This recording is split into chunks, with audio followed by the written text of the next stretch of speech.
Minecraft zombies. They are the classic nighttime threat. Once the sun sets, they come out and push players to hide or gear up. They spawn in dark areas where light level is 7 or lower and will chase anyone nearby, players, villagers or traders, from up to 40 blocks away. They usually attack with their fists, dealing 3 to 9 hearts of damage depending on the difficulty. Even though they seem simple, their attacks can line up with your knockback delay, which means one zombie can trap and defeat an unprepared player, especially in hardcore mode. And their main weakness is sunlight. Bright light level 15 or higher sets them on fire. But if they wear a helmet or stand in water, they can survive the day and wait to strike again at night. And what makes Minecraft zombies more than just basic enemies are a few smart AI tricks. When hurt, they can sometimes call for backup, especially on hard mode, spawning another zombie behind you and turning a simple fight into a sneak attack. In hard mode, they can also break down wooden doors during village raids, and when they kill a villager, that villager becomes a zombie too, spreading the infection fast. Other zombie types, there are husks. They show up in deserts at night or in dark caves, and they don't burn in sunlight. When they hit you, they give you hunger for 7 seconds, which makes your food bar drain faster. Drowned are zombies that stay underwater for 30 seconds or spawn in oceans and rivers. They can carry tridents or fishing rods, so they are dangerous both up close and from a distance. Zombie villagers sometimes spawn naturally or appear when zombies kill villagers like I mentioned. Then there are baby zombies, tiny, fast and super annoying. They have a small chance to appear riding animals like chickens or even pandas, making them hard to hit and a real threat if you're caught off guard. Zombies can also pick up items from the ground if their can pick up loot setting is true. This is rare for wild zombies, but more common with zombie villagers. So if you drop something like an iron sword or enchanted armor during a fight, they might grab it and use it against you. Also, since the number of mobs that spawn depends on how close you are, building big, dark farms underground can cause hundreds of zombies to appear. And this can be a great way to collect rotten flesh to trade for emeralds with clerics early in the game. But if you forgot to add a kill chamber, it can quickly turn into a lag-filled mess.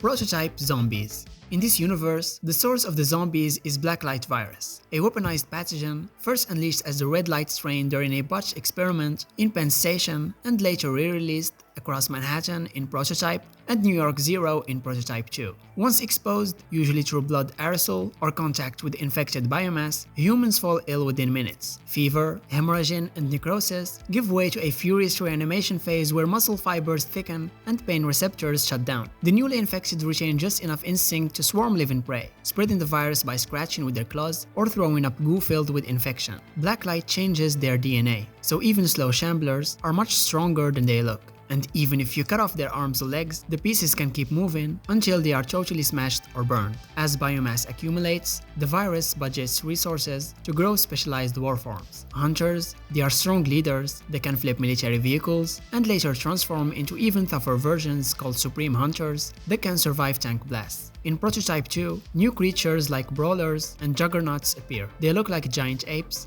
and are covered in hard armor that can block heavy bullets, while their punches can knock down buildings. Inside the most infected areas, the virus builds hives, massive lumps of flesh that release spores into the air and grow new mutants inside gross, pod-like sacs. At the top of it all is the hive mind, a kind of brain that connects all infected creatures, letting them share what they see and feel, and making entire parts of the city act like one giant deadly monster. Blacklight zombies are extremely dangerous because they can quickly adapt and heal. They eat other living things to recover, fix broken bones in seconds, and change to fight back against new weapons. For example, if you use fire, they grow heat-proof skin. If you use chemicals, they create new types that spit poison. And traditional containment collapses fast. Soldiers become food, and big explosions only spread the virus farther. Alex Mercer and later James Heller, hosts who control Blacklight rather than succumb, demonstrate why the virus is deemed an extinction class event. If even a fragment gains sentience, it can hijack tanks, impersonate commanders via consumed memories, and turn the most heavily armed metropolis into a searing, red-veined biowar zone within days. Guts and Blackpowder zombies. The game is set during a twisted version of the Napoleonic Wars, where the battlefield turns into a zombie-infested nightmare. The infection known only as the Blight is never clearly explained, but once it hits, soldiers turn into black-skinned, drooling monsters who forget all loyalty and focus only on killing the living. All infected follow simple patterns. They hunt down the nearest target, break through defenses, and won't stop unless you have a crucifix or until someone dies. The creepiest part? They keep their uniforms and gear, so every wave looks like your fallen comrades coming back to fight against you. There are two main types of basic enemies. Shamblers, they are slow and easy to kill, but terrifying when they rush soldiers, trying to reload their old-fashioned muskets. Runners are faster and more aggressive, with glowing red eyes and powerful tackles that can break through defensive lines in seconds. Some runners become viral runners, which are tougher and can puke or claw you, causing effects like impending madness that leave you helpless as more zombies swarm in. Then there are the siege units. Bombers carry gunpowder barrels. Shooting or getting too close makes them explode, damaging everything nearby. Igniters are half-burnt lunatics with flaming lanterns that can set entire trenches on fire, and sapper zombies, once engineers, now use axes to tear through walls and barricades, ignoring most gunfire along the way. Elite zombies are even worse. The Cuirassier zombie is a reanimated heavy cavalry unit in full armor. It charges like a bull, breaks defenses, and can cripple players unless they're treated by a surgeon. Most bullets bounce off its armor unless you land a clean headshot or a heavy axe blow. And then there's the Headless zombie, a rare, terrifying boss that moves fast, swings deadly weapons, and can't be killed with headshots.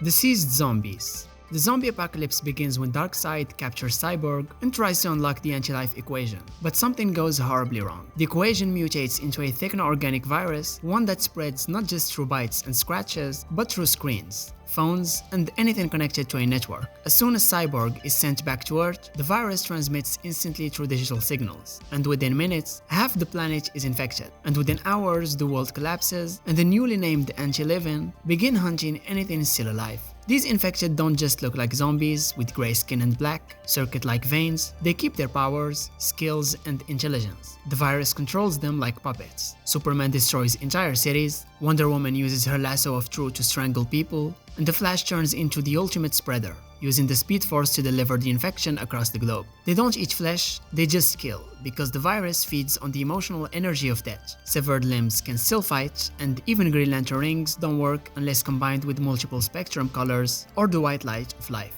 So Earth falls in just a few days. Batman is bitten by a zombified Robin and uses his final moments to activate emergency plans. Metropolis is wiped out during a failed evacuation, and over 600 million people die in the first 24 hours. A few survivors, including Lois Lane, John Kent as Superman, and Damian Wayne as the new Batman, escape to the Fortress of Solitude, then flee into space, while the infected turn Earth into a giant beacon, spreading the virus further. In the sequels, Dead Planet and War of the Undead Gods, things get even worse. Infected Superman rampages across the universe, the Green Lantern homeworld Oa loses 1 billion lives, and Undead Darkseid pulls New Genesis into orbit. Eventually, a cure is created using Cyborg's still-living head and Swamp Thing's powers, but by then, entire worlds have already been destroyed. And even with the cure, fragments of the anti-life virus still drift in space, hidden in satellites, ready to infect again if the signal is ever heard.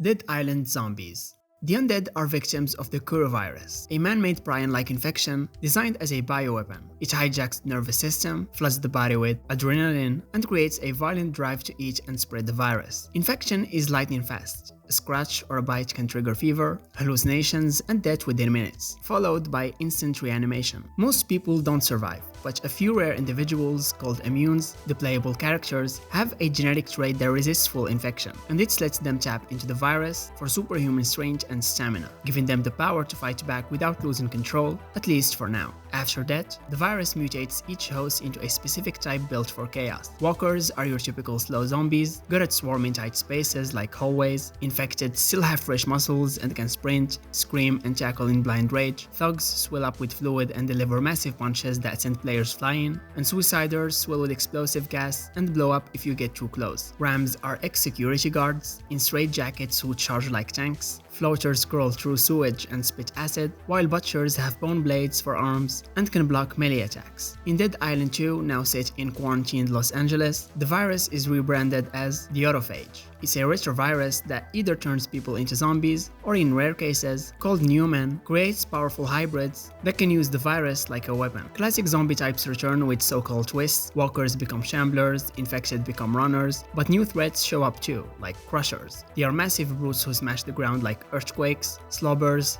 they spit acid, and screamers stun you with deafening shrieks. The game also adds elemental variants like burning infernos, acid-splashed caustic X-zombies, and shock types that blend perfectly into LA's movie studios, oil fields, and power grids, making players chain water, electricity, and fuel for smart takedowns. And the virus learns. If you kill too many thugs with headshots, next time you'll face rams wearing helmets. If you camp on rooftops, infected will start climbing. And loud noise attracts massive hordes from across the map, and safe zones don't stay safe for long. Combined with limited resources, weapons break, health kits run out, the tropical resort becomes a harsh survival sandbox where the undead are always evolving, and staying alive means adapting every step of the way.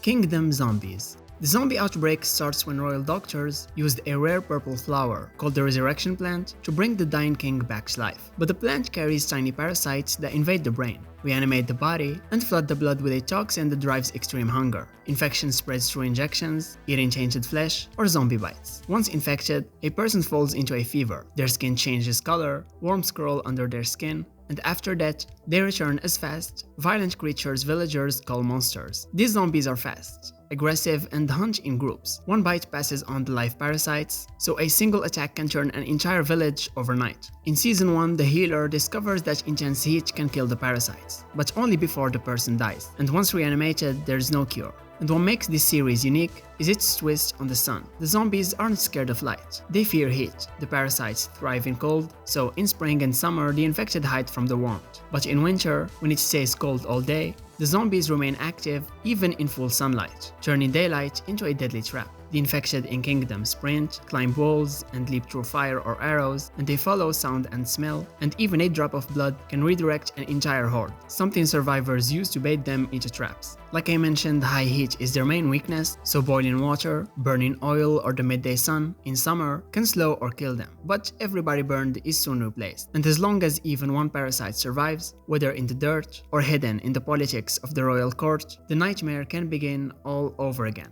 Killing floor zombies. The so-called zombies are actually Zeds, bioengineered clones created by Horzine Biotech to be throwaway super soldiers. And these aren't undead, they are alive, grown in vats, pumped with combat drugs, and stitched together with cybernetics right on the lab table. Their pale skin, glowing eyes, and stapled bodies aren't signs of decay, they are signs of rushed, brutal science. When Horzine's lead scientist, Dr. Kevin Clamley, who later becomes the Patriarch, loses his funding, he disables all safety systems and releases his prototypes onto London.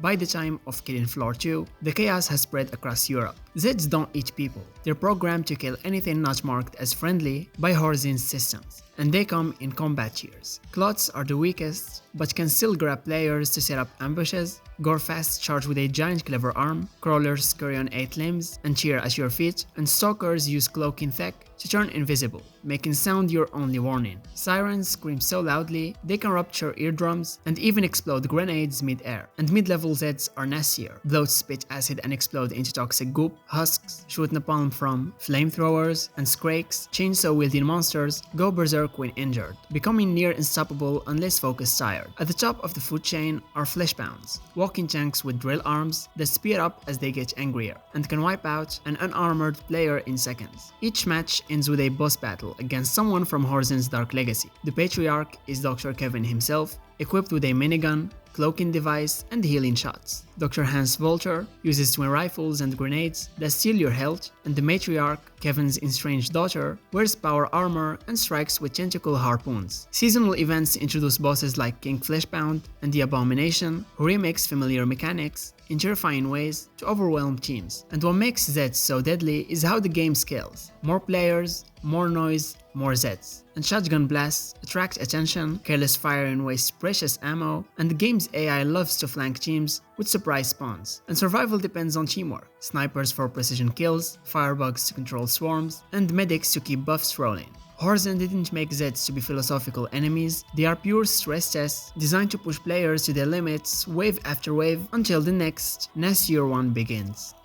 Evil Dead Zombies. In the Evil Dead franchise, zombies are Deadites, living or deceased bodies possessed by a Kandarian demon loose from the Necronomicon Ex Mortis. A spoken incantation or even a scratched up audio tape is enough to tear a rift between worlds. The demon then surges into the nearest flesh, whether it's a freshly killed hiker, a buried relative, or a still breathing friend who merely caught stray demon wind. Because the animating force is supernatural, Deadites aren't constrained by biology. The host may be mortally wounded, headless, or literally a rotting tree, yet it keeps fighting until every limb is separated and the pieces are burned to ash, while a banishment charm plays in reverse. Deadites are terrifying because they can switch from sounding like the person they possess to becoming twisted, monstrous freaks in seconds. They float, speech blood, grow claws or creepy tongues, and bend their bodies in impossible ways without slowing down. And they also play mind games, mocking people with childhood memories or pretending to beg for help while laughing. And their gore physiques obey cartoon logic. Hits can still bite, chopped off hands crawl around, and even eyeballs can fly into someone's mouth and choke them. And the only way to truly stop one is to completely destroy the body or use a magic spell, but even then, the demon just goes looking for someone else to take over. Across films, series, and games, one rule stays constant.